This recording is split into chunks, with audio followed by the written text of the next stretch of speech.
Hello friends, you are welcome back to our YouTube channel. સ્વાગત છે તમારું મારી આ ગુજરાત ઇન્ફો યુટ્યુબ ચેનલમાં.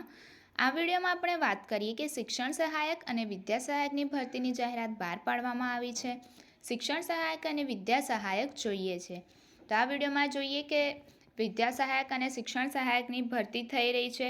કયા વિષયમાં ભરતી કરવામાં આવે છે, કઈ આશ્રમ શાળા અને કઈ સ્કૂલ ખાતે આ ભરતી થઈ રહી છે, તેના અંદર અરજી કરવા માટે તેની છેલ્લી તારીખ શું રહેશે, સમય મર્યાદા કેટલી આપેલી છે, તે દરેક વિશે માહિતી આપણે આ વિડીયોમાં જોઈએ.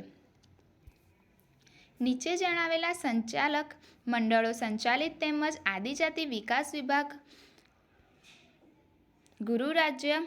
ગુજરાત રાજ્ય ગાંધીનગરની માન્યતા પ્રાપ્ત આશ્રમ શાળાઓ તથા અપગ્રેડ માધ્યમિક ઉચ્ચતર માધ્યમિક આશ્રમ શાળા માટે વિદ્યા સહાયક અને શિક્ષણ સહાયક જગ્યા ભરવામાં મેરિટ યાદી મુજબના 1 થી 3 ક્રમના ઉમેદવાર હાજર ન થતાં ખાલી જગ્યા ભરવા માટે મદદનીશ કમિશનર આદિજાતિ વિકાસ રાજપીપળા જિલ્લો છે નર્મદાના પત્ર ક્રમાંક તારીખ 2/3/2024 તથા મદદનીશ કમિશનર શ્રી નર્મદાના પત્ર ક્રમાંક તારીખ 2/12/2024ના 2776થી તારીખ 27/10/2023 તથા મદદનીશ કમિશનર ભરૂચના પત્ર ક્રમાંક તારીખ 17/10/2023 તથા તારીખ 6/12/2023 તથા 1674થી અહીંયા આ રીતે અરજીઓ મંગાવવામાં આવે છે. તો અહીંયા વિદ્યા સહાયક અને શિક્ષણ સહાયકની ભરતી માટે અરજીઓ મંગાવવામાં આવે છે આશ્રમ શાળાઓ માટે. અહીંયા આશ્રમ શાળાનું નામ આપેલું છે, ધોરણ, કેટેગરી અને રોસ્ટરક્રમ, લાયકાત, વિષય અને અરજી મોકલવાનું સ્થળ. પહેલું આશ્રમ શાળા છે આશ્રમ શાળા નીંગટ, તાલુકો છે કેડી થાપાડા. ધોરણ રહેશે 1 થી 5. કેટેગરી છે રોસ્ટરક્રમ છે 9. કેટેગરી છે અનુસૂચિત જનજાતિ બીજો પ્રયત્ન. લાયકાત રહેશે ધોરણ 12 પીટીસી. વિષય છે તમામ વિષય. આશ્રમ શાળા નીંગટ, તાલુકો કેડી થાપાડા, ધોરણ 6 થી 8. કેટેગરી છે અનુસૂચિત જનજાતિ બીજો પ્રયત્ન. લાયકાત રહેશે BA BEd પીટીસી. એમાં વિષય છે સામાજિક વિજ્ઞાન. આશ્રમ શાળા દેવ મોગરા, તાલુકો છે સાગબારા, ધોરણ છે 1 થી 5.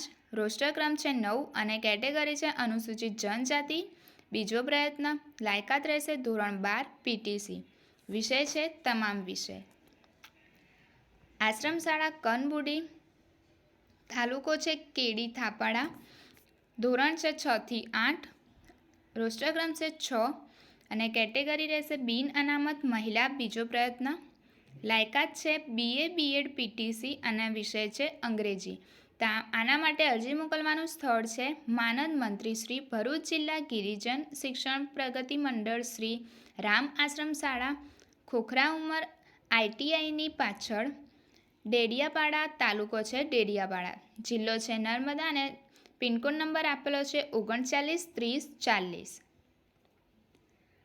બીજું છે આશ્રમ શાળા મોટી બેડવાણ, તાલુકો છે કેડી થાપાડા, ધોરણ રહેશે 1 થી 5. અહીંયા મહિલા બીજો પ્રયત્ન.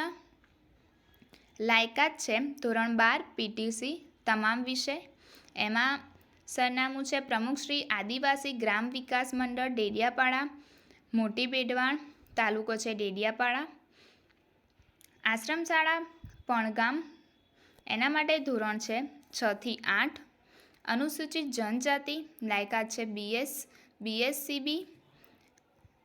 BSc BEd અને પીટીસી. એમાં વિષય આવશે ગણિત અને વિજ્ઞાન. આશ્રમ શાળા ટીમ્બાપાડા, એમાં ધોરણ છે 6 થી 8. રોસ્ટરક્રમ છે 11 અને કેટેગરી છે અનુસૂચિત જનજાતિ મહિલા માટે છે. BSc BEd પીટીસી ગણિત અને વિજ્ઞાન. એના માટે સરનામું છે પ્રમુખ શ્રી ઇન્દ્રેકા સંસ્થાન ટીમ્બાપાડા અને તાલુકો છે ડેડિયાપાડા. અપગ્રેડ આશ્રમ શાળા હરિપુરા, એમાં ધોરણ 12. અનુસૂચિત જનજાતિ MA BEd મનોવિજ્ઞાન. ધોરણ 12 શારીરિક શૈક્ષણિક પછાત વર્ગ MA BEd એમાં ગુજરાતી વિષય.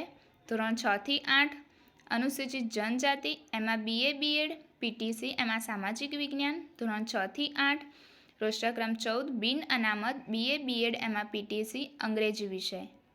એમાં રહેશે સરનામું રહેશે મંત્રી શ્રી શિવશક્તિ અપગ્રેડ આશ્રમ શાળા હરિપુરા, તાલુકો છે ઝઘડિયા અને જિલ્લો છે ભરૂચ.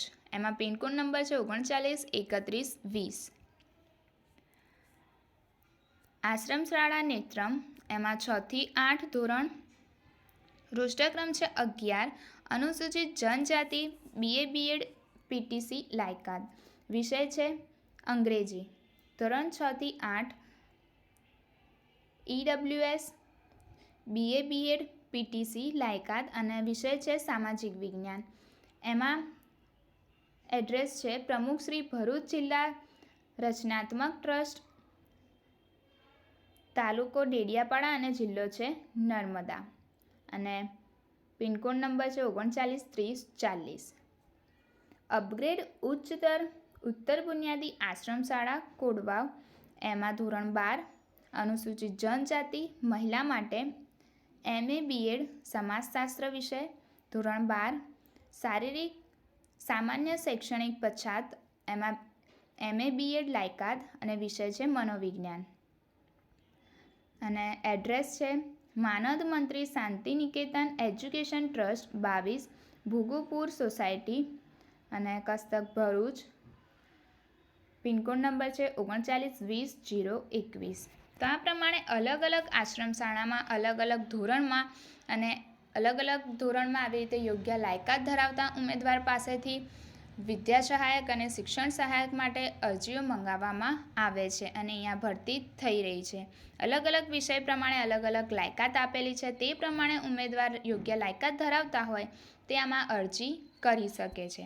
તો આપણે જોઈએ કે સમય મર્યાદામાં કેટલી આપેલી છે, તેની છેલ્લી તારીખ શું રહેશે અરજી કરવાની, અરજી કયા માધ્યમથી તમે કરી શકો છો, તે દરેક વિશે માહિતી આપણે અહીંયા જોઈએ. ઉપરોક્ત લાયકાત ધરાવતા ઉમેદવારોએ શાળા છોડ્યાના પ્રમાણપત્રથી લઈને જરૂરી તમામ લાયકાતના પ્રમાણપત્રો, જે તે અનામત જગ્યા માટેના જાતિના પ્રમાણપત્ર, ઉન્નત વર્ગમાં સમાવેશ થયેલ નથી તે બાબતનું પ્રમાણપત્ર, EWSનું પ્રમાણપત્ર ની પ્રમાણિત નકલો સહિત સ્વહસ્તાક્ષરે પાસપોર્ટ સાઇઝના ફોટા સાથે રજિસ્ટર AD દ્વારા જાહેરાત પ્રસિદ્ધ થયાના તારીખથી દિન 10માં જે તે જગ્યા માટેની અરજી જે તે સંસ્થામાં અરજી મોકલવાના સરનામે અરજી મોકલવાની રહેશે. અહીંયા આશ્રમ શાળા પ્રમાણે અહીંયા ભરતી પ્રમાણે સરનામા આપેલા હતા તે પ્રમાણે અહીંયા રજિસ્ટર AD દ્વારા તમારે અરજી કરવાની રહેશે. આમાં અરજી કરવા માટે તમારે ઓનલાઈનના માધ્યમથી અરજી નથી કરવાની, જે તમારે ઓફલાઈન એટલે કે રજિસ્ટર AD દ્વારા જ અરજી કરવાની રહેશે. અને જાહેરાત પ્રસિદ્ધ થયાના તારીખથી 10 દિવસમાં તમારે અરજી કરવાની રહેશે અને તે પછી અરજી અમાન્ય ગણાશે. કઈ જગ્યા માટે અરજી કરો છો તે અરજીમાં કવર પર સ્પષ્ટ લખવાનું રહેશે. ઉપર દર્શાવેલ સંસ્થાઓની જુદી જુદી જગ્યાઓ હોય, એકથી વધુ જગ્યા માટે અરજી કરવા ઈચ્છતા ઉમેદવારોએ જે તે સંસ્થાની જુદી જુદી જગ્યા અનુસાર અલગ અલગ અરજી કરવાની રહેશે. એક ઉમેદવાર વધુ જગ્યા પર અરજી કરતા ઈચ્છતા હોય તો જુદી જુદી જગ્યા અનુસાર અલગ અલગ અરજી કરવાની રહેશે. ઉપરોક્ત લાયકાત એ લઘુત્તમ લાયકાત છે, પરંતુ જો કોઈ ઉમેદવાર શૈક્ષણિક તેમજ વ્યવસાયિક લાયકાતમાં વધારાની લાયકાત ધરાવતા હોય તો તેના ગુણપત્રો, પ્રમાણપત્રોની નકલ અરજી સાથે સામેલ કરવાની રહેશે.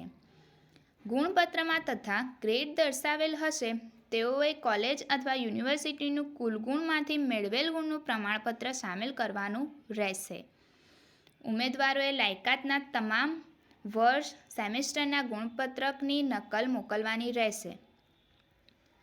તમામ વર્ષ કે સેમેસ્ટરના ગુણપત્રકો કે અન્ય જરૂરી દસ્તાવેજો વગરની અધૂરી વિગતની અરજીઓ તથા મુદત બહારની અરજીઓ રદ થવાને પાત્ર રહેશે. મુદત બહારની અરજીઓ રદ કરવામાં આવશે. આદિજાતિ વિકાસ અધિકારીશ્રીના તારીખ 2/3/2024 તથા 4/3/2024 તથા 6/3/2024ના પત્રની સૂચના અનુસાર જે ઉમેદવારોએ જે તે સંસ્થાની અગાઉની જાહેરાત અન્વયે જે તે સંસ્થામાં અરજી કરેલ હશે તેઓની અરજી આપોઆપ માન્ય ગણાશે. પરંતુ આવા ઉમેદવાર ઈચ્છે તો જે તે સંસ્થામાં પુનઃ અરજી કરી શકે છે.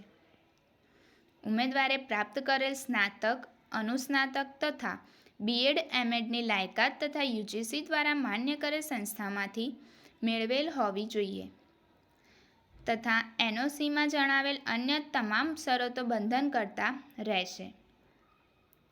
રાજ્ય સરકાર દ્વારા ધોરણ 1 થી 5 માટે પ્રાથમિક વિભાગ ટેટ 1, ધોરણ 6 થી 8 માટે અપર પ્રાથમિક વિભાગની ટેટ 2 તથા ધોરણ 9 માટે માધ્યમિક વિભાગની ટાટ તથા ધોરણ 11-12 માટે ઉચ્ચતર માધ્યમિક વિભાગની ટાટ પરીક્ષા પાસ હોવી જોઈએ તથા સરકારશ્રીએ નક્કી કર્યા મુજબ કોમ્પ્યુટર અંગેની જાણકારી ધરાવતા હોવા જોઈએ. વિદ્યા સહાયક તેમજ શિક્ષણ સહાયકને પ્રતિ માસે સરકારશ્રીના આદિજાતિ વિકાસ વિભાગ દ્વારા નક્કી કર્યા મુજબ 5 વર્ષ સુધી ફિક્સ પગાર ચૂકવવામાં આવશે. અનુસૂચિત જનજાતિની આશ્રમ શાળાઓ હોય સરકારશ્રીના આદિજાતિ વિકાસ વિભાગના ધારાધોરણ મુજબ પસંદ થયેલા ઉમેદવારે આશ્રમ શાળામાં સ્થળે 24 કલાક રહેવું ફરજિયાત છે. પસંદ થયેલા ઉમેદવારે ગુજરાત રાજ્ય ગાંધીનગરના 30/11/2019ના પત્ર અન્વયે રહેઠાણની સુવિધા વિના મૂલ્યે પૂરી પાડવામાં આવશે. ઉમેદવાર ઈચ્છે તો અરજીની એક નકલ આશ્રમ શાળા અધિકારીશ્રીની કચેરી રાજપીપળા MV રોડ, જિલ્લા સેવા સદન રાજપીપળા, જિલ્લો નર્મદા ખાતે મોકલી શકશે. તો આ પ્રમાણે અહીંયા આપણે આ વિડીયોમાં જોયું કે રજિસ્ટર પોસ્ટ એડી દ્વારા તમારે ઓફલાઈન અરજી કરવાની રહેશે. જાહેરાત પ્રસિદ્ધ થયાની તારીખથી 10 દિવસમાં તમારે અરજી કરવાની રહેશે અને તે પછી જો અરજી મળશે તેને અમાન્ય ગણવામાં આવશે અને 5 વર્ષ સુધી વિદ્યા સહાયક કે શિક્ષણ સહાયકને ફિક્સ પગાર મળવાપાત્ર રહેશે. તો આ પ્રમાણે અહીંયા આપણે વિદ્યા સહાયક અને શિક્ષણ સહાયકની ભરતીની જાહેરાત વિશે જોયું. સો વિડીયો પસંદ આવ્યો હોય તો વિડીયોને લાઇક કરો, વધુને વધુ શેર કરો અને ચેનલને સબસ્ક્રાઈબ કરો. Thank you so much for watching.